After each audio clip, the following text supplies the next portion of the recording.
As a dietitian నా దగ్గర కూడా నేను డిస్కస్ చేస్తున్నప్పుడు చాలామంది ఆబ్వియస్లీ వెయిట్ లాస్ గురించి ఒక డిస్కషన్ జరుగుతున్నప్పుడు కొన్ని ఏరియాస్లో ఫ్యాట్ తగ్గించుకోవడానికి చాలామంది అడుగుతూ ఉంటారు.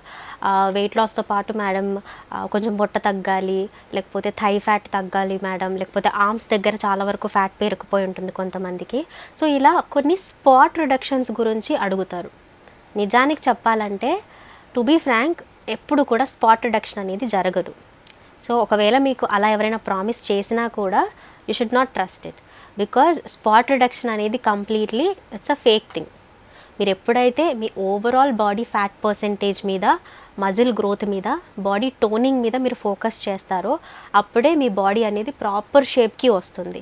అంతే తప్ప ఒక చిన్న జ్యూస్ తాగితే మీకు పొట్ట కరిగిపోతుంది, ఒక చిన్న పిల్ వేసుకుంటే పొట్ట కరిగిపోతుంది అనేది మాత్రం ఉండదు. సో మనకి బాడీ ఫ్యాట్లో లేయర్స్ వైజ్గా ఉంటుంది.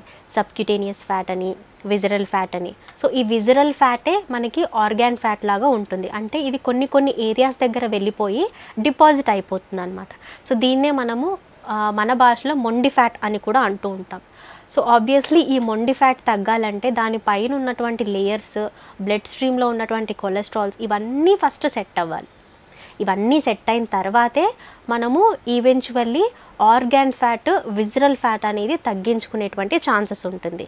అదర్ దాన్ దట్ నార్మల్గా అయితే ఈ సబ్క్యూటేనియస్ వెయిట్ లాస్తో పాటు, మజిల్ ఇంప్రూవ్మెంట్తో పాటు, హైడ్రేషన్ లెవెల్స్ ఇంక్రీజ్తో పాటు small point of visceral fat కూడా మనం రిడక్షన్ చూస్తాం.